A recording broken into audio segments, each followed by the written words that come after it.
I'll become Rizuku Midoriya, but you all can call me the Rizzolanti. Deku is a horrible main character. Let me explain why.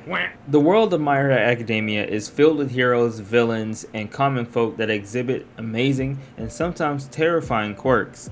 Deku is an extremely rare case of being a quote-unquote normal human with no quirk, and that fact alone garnered a lot of other kids growing up to bully him, the main one being Bakugo. Yet, even though this happened, Deku still wanted to be a hero and save people despite not having a quirk himself. Personally, I'm of the camp that believes that Deku's quirk was taken from him by Dr. Tsubasa, or Dr. Eggman as I like to call him, in the first episode. Senku theory. The interesting thing about Deku is that the fact that he looked up to All Might so much is another reason why he was even able to go out and try to be a hero in the first place. I think that's a big deal, and that's very important for his character, because in my opinion, that side of Deku was very interesting and fun for like 2 seasons, more or less. But honestly, where it started to go downhill was after he was given One for All so early. Like, they gave it to him in like the first season, even though All Might had no prior reasoning for giving his literal quirk to a random teenager on the street just because he tried to save his bully from a villain. It's not like he had like other candidates that would have been a much better fit for One for All. That would be crazy.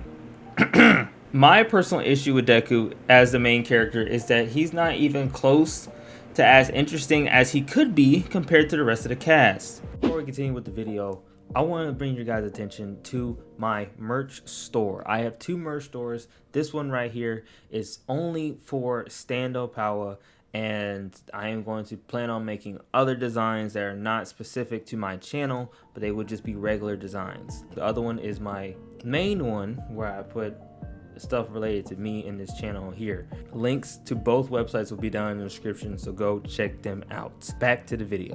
In my opinion, the Shoto family drama was much more impactful to the story than Deku was all of season 4 and 5. That's crazy.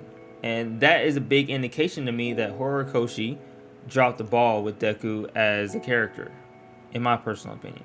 On top of that, as Twitter user SlamDunk4 wrote, almost 400 chapters in and we barely know any point of view of how Deku views himself or his past. Like, we haven't got a chance to understand Deku as a character, even though he's the main character. We had glimpses in season 1 and 2, but when has Deku ever talked about his own non-existent father, or how Deku was a piece of shit to him as kids? He never confronted Bakugo about it. Bakugo was the one who came to the realization that he was a dick to Deku. Like, how does Deku completely just gloss over that? Deku just stood there like, oh, it's okay, Bakugo, we're friends now, right? Like, it's just so unrealistic to me. Like, I'm aware that the show is a fictional show about quirks and stuff, but when you incorporate human elements and human problems like bullying and stuff like that in other parts of the story, anything in that same story that goes against that which you implemented in the story is much more noticeable. Even Takemichi, the literal punching bag in his own show, I don't even think he would take that level of disrespect. He would rightfully be angry and not just gloss over the issue at hand like Deku did. My thing is that, in my opinion, Deku would have been better off not getting the quirk till like season 2 or 3. Instead of having him work out to be able to not immediately die from the quirk, which is another reason why I think Deku was a horrible candidate, I personally would have made Deku work his ass off to prove how much of a quote-unquote hero he thinks he is. I personally would take the idea of My Hero Academia Vigilante, which is a spin-off prequel manga, and incorporate it into Deku's character and the story as a whole. Koichi, which is the main character of the Vigilantes manga, is what I see Deku being like if he never got One for All, or what he should have been like, I think, in my opinion. The idea of Deku being a vigilante on his own and unintentionally getting himself caught up in some serious shit that would solidify the importance of having a quirk in the world of My Hero Academia, and also giving us a way into the hero world without the extra fluff. This will also be a perfect time to meet a couple of the MHA students as well.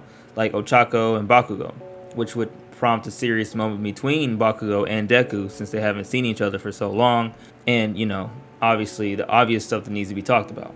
Deku currently is kind of ironically in his vigilante arc right now, or at least about to finish it, and I believe this is an arc that should have happened towards the beginning of the anime, in my personal opinion.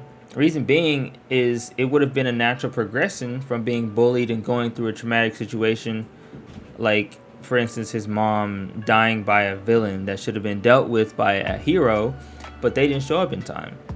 I think All Might would have been a perfect hero to do this, since Deku also is so obsessed with him when he was a kid. Deku would realize that heroes can't always be trusted, and he can't rely on them anymore like he used to, because he learns that the villains that killed his mom was involved with the League of Villains, which Shigaraki is the leader of, which would make him take matters into his own hands after trying to beg the World Hero Association and police to look into this, and they don't, or they take too long. And Deku being impatient because his mom literally died, I think this would be a good way for him to get into that vigilante arc, in my opinion. I didn't mean to turn this into like a what if thing, but I might make this into an idea. Let me know if you like it enough. But I'll probably do it anyway. But basically, Deku seems to be going with the flow of the story, but not really having any internal introspection about it.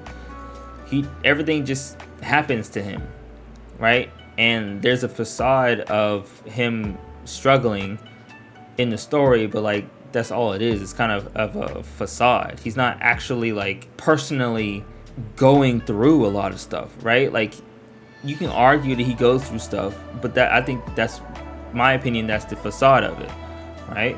He just gets new one for all abilities, because if he didn't, he would lose to Shigaraki like 100 times over. So they kind of have to just make up new abilities for him to have so he won't lose, which I feel like is an ass pull, in my personal opinion. That's just my opinion. Let me know what you guys think in the description, in the comments down below. If you agree or disagree, please let me know. Don't forget to Detroit smash that like button. If you are looking for more My Hero Academia content, I did make a what if video about Deku being in the ReZero universe instead of Subaru, so go check that out right now, and I will see you over there. Peace.